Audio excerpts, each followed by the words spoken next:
लइका सब दिन के भौजी पियवा खेलावेला लइका सब तीन के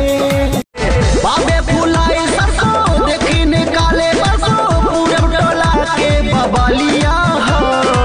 बिया आनंदवा के संगे घूमत या तुलवा के मलिया हमारे तड़पे कैसे मनवा के नहानी रोज कोहे फगुना अनुका दो देवे जयबू पेपर चल पहुँचाती बैठ जाना है पर चल पहुँचाती बैठ जा बोले बारू भाई न हो ऐसे मारा जनी हमारा पलाई न हो हम होई दोसरा के मलिकाई न बेल के पतैया फली खसखी जीरो बेल के पतैया फली खसखी जीरो ताहर दुल्हा मिली हीरो ताहर